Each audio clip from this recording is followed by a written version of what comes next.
What's up, fight fans? This is Kurt DeVille with Counterpunch Boxing News, and I want to talk about some heavyweights. Um, I recently watched Luis Ortiz, take out his opponent, and Deontay Wilder was commentating on that fight, so he was there live, in the front row, of course. And, Ortiz and Deontay Wilder had some words, and the words were very, very interesting, man. They shared words, and Deontay Wilder promised that he was going to give him another shot due to Luis Ortiz failing a drug test for a banned substance due to high blood pressure medication. Okay, so that fight was almost close to be made before, but it didn't happen. So, um, but the fight should happen. I want it to happen. You look at the stats between these two guys, you got two undefeated guys still, because Luis Ortiz has not been defeated. Also Deontay Wilder, with his 39 wins, 38 by knockout, no losses, no draws. Luis Ortiz, also he's 28 with 24 knockouts. So these guys can bang.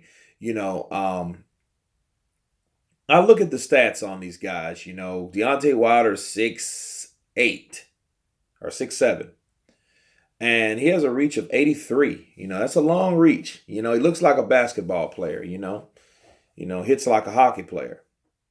But you also have Luis Ortiz, which is also a tall guy. He's 6'4", with an 84-inch reach.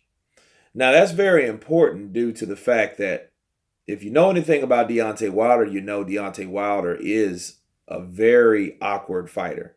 He's unorthodox. He might fight in an orthodox stance, but he fights wild. He's very unorthodox. He's very untraditional the way he fights. So that can cause a problem for anybody he steps in the ring with. Obviously, 39 people. And, in the 38, he's knocked out every one that he's ever fought. So that makes him, his awkwardness, his wildness. He's a wilder. I call him a wildling, the black wildling, right? He is a wild guy, so he can cause trouble for anybody. But Luis Ortiz is fundamentally better. You know what I mean? From 2006, he was Olympic gold, then to bronze, then to silver. He's beat some of the best heavyweights out there. And he's 28-0. And he should have his shot, because one thing is going against Luis, I'm afraid, is his age. He's 38 years old. He'll be 39 in March. So, I look forward to this fight because these guys don't like each other, because Deontay Wilder has been talking trash about Luis Ortiz, because back in the day, Luis Ortiz failed another drug test, but this was due to a performance enhancing drug. He got popped using, I don't remember what it was, but it was a performance enhancing drug. It was a PED. So, this time he gets popped with a high blood pressure, which is also a banned substance. So either way, they wouldn't allow him to fight due to, his health status. So it was a lookout for Ortiz, but he still lost his shot. Everyone looks at Deontay Wilder to beat Luis Ortiz. Luis Ortiz hasn't been beat.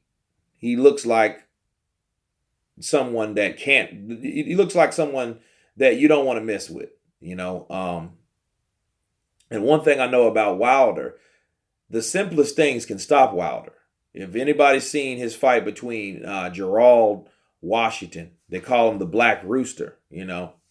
Um, he's basically beat Deontay Wilder 8-9 rounds with a jab until Deontay caught him. And he said one of the most disturbing things after that particular fight. He said that with power, you don't need skill. Okay, that doesn't impress me at all. Someone that says things like that, he's just asking to get his ass beat. So he might get what he's asking for if he steps in there with Ortiz, because not only can Ortiz jab, he has a longer reach. He has an inch reach on Deontay Wilder, which isn't much, but it's enough to stop Deontay Wilder in his tracks. The thing that can get Ortiz in trouble when he does try to engage in power punching with with Wilder, and give Wilder the opportunity to land those big bombs because he is the bomb squad. So, but if I'm looking at it like this, if Gerard Washington, a guy with 18 wins and no losses at the time, can keep and can nullify Deontay Wilder with a simple jab, what do you think someone like Luis Ortiz, with all his fundamentals, being a gold Olympic medalist, can do? What do you think he's going to do in the ring against Deontay Wilder? If he can poise himself and keep himself poised and stay consistent and not get too overzealous. That's the thing about Ortiz. If he gets overzealous and they don't like each other and he goes in there and trying to knock him out, he's going to end up like Spilka. And if anyone knows who Spilka is, watch Spilka and Deontay Wilder. Spilka was doing a pretty good job until he rushed in and got caught perfectly with a right hand. Okay? So, and then he was out. He was done. That's all it took was one shot. So, it's other fighters' job to make Deontay Wilder eat his words about not needing skill and only power. You have to beat him with skill. I don't think you can fight fire with fire because, with any day of the week, a guy with a reach that long and can hit that hard can catch you and you can't hit him at all. You know what I mean? So it's dangerous getting there with him. He is a dangerous guy. So I look at that as a real challenge for Deontay Wilder. And if he goes in there and blows out Luis Ortiz, it really depends on what he hits him with. If he can hit Ortiz, because Ortiz does have some pretty good skill. Now what worries me about him, his defense isn't like it should be. But he does have good footwork. He is a little older, and I hope that doesn't hinder him, and it doesn't play against him in this fight. But I do look forward to the fight, and the fight hasn't even been set yet. But the thing about it, that build-up, you can YouTube this. These guys went toe-to-toe, and they were face-to-face, and they were calling each other everything from the Diddlot Joe to Damned If I Know in the ring. So, two guys with bad blood that come from two different places that want the same thing. That's what you're looking at. So I look forward to it. You guys tell me what you think. About King Kong versus the Browns Bomber, a.k.a. Bomb Squad. You tell me what you think, and you guys been counterpunched. Peace.